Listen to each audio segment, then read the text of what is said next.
So there's lots of different ways of getting to single leg X, and we're not going to do that just as of this video, of this instructional.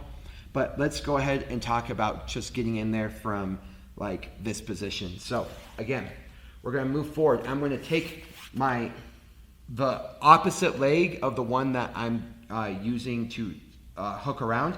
I'm going to bring that underneath his toes right here, and I'm going to scooch forward. Okay? So again, from a different angle, just sit your butt right here, please. All right. So I'm going to take this leg. So not the same side that I'm attacking, the opposite. All right? I'm going to scooch my toes underneath his butt. From underneath, I'm going to scooch forward. Then I'm going to take the same leg, and the same side leg that I'm attacking, I'm going to put it on his hip. So out and around. Okay? A lot of people get really confused with this by trying to like bring the leg around and things like that. Both my legs start out underneath his leg. All right? And then my inside leg goes underneath his butt, curling the toes, and my outside leg goes up and over, and then I drop back on the same side. There are different submissions of bringing this over here, and we're going to get into that in the future. But right now, we're just talking about a very basic single leg X submission. Okay? Okay. So, now, without the leg entanglement, let's talk about different grips to finish this. Okay? So, one, we're here, we're pinching the elbow in, and we can get here, we can get the guillotine grip. It's basically up to your own preference, but a lot of people like to utilize this grip so that way they can create torque. A lot of people like this grip to loosen up loosen up slack to create more angle, but both are good. All right, so now let's say none of those work. I'm in here, and let's say he's doing a good job of like keeping his hips up, his knee up, and I'm not able for whatever reason to belly down, create angle. I'm going to take my outside hand, I'm going to slip it through, and then I'm going to get like a rear naked grip on his calf, so he's already about to tap, and then it's a very easy tap from there. Okay? So again, I'm just going to show from right here, I'm through, here, and then if I need to switch, get the rear naked grip, and then I lean in right there.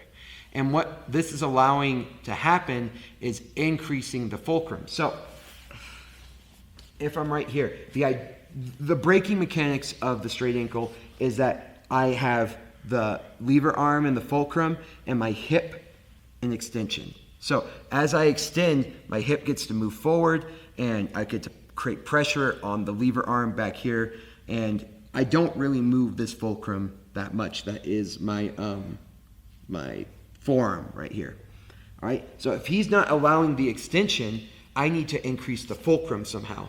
So I get into here, right? And this is pretty high up on his ankle. You might be able to get it even higher, but now that's going to allow more pressure and a higher fulcrum to get the submission without having the extension that I need. Okay, so those are the first two. Regular straight ankle, he doesn't let me move over to this.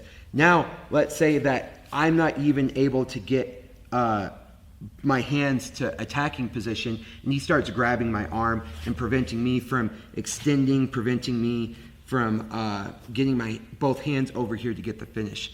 The other thing I can do is just grab the toes, like that toe hold, and I'm going to fall down on his ankle and push. All right, so I'm grabbing his feet right here, and I'm just pushing them over my hip bone. And it's like, rather than my forearm being the fulcrum, my hip is becoming the fulcrum. Okay, so we're gonna turn and do that one again. So let's have your butt over there.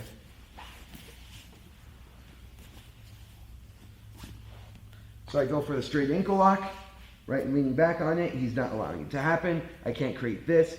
He's got my arm maybe, and I just can't get the extension. So I'm going to fall down, putting my hip on his ankle, grabbing his toes. I'm going to break his ankle there. You can see I'm grabbing his toes.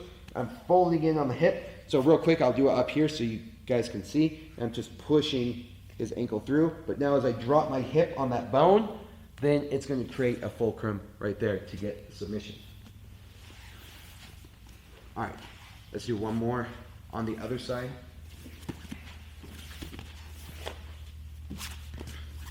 So I'm taking my inside leg, bringing it across, scooting in, foot on the hip, locking this hard part of my wrist on his ankle. I'm pinching, and hold on, don't grab me yet, sorry. And I'm going to be bellying down, extending, and finishing. If he's, for whatever reason, not allowing me to extend or belly down, maybe he's keeping my knees pointed up, I'm going to reach across through here. And oh, he's actually showing something. A lot of people might boot their foot, so that way I can't lean in on it. That's fine. That's why I'm going to bring this in, get this rear naked grip, and I'm going to get the submission there. Now let's say he's grabbing my arms or he's preventing me from extending, and so I only have this arm free. I'm going to come, I'm going to grab his toes, I'm going to fall, and I'm going to push his toes right in there, right into my hip. All right, so they're all variations of getting fulcrum and bearing his foot over that fulcrum, creating tension on the ankle. And you don't have to get this from a leg entanglement, so lay on your back. I know, especially when I got started in Jiu Jitsu, this happened to me a lot, where I'm this person, and the person who's passing my guard gets the ankle lock, and they just finish from right there, right? So it can be pretty nasty, and it can be pushed on from a lot of different positions. So I think that's going to be pretty much it for the offense for the straight ankle lock. I don't want us to get overwhelmed right now, and especially if you're new and watching this, that's all you really need to know right off the bat.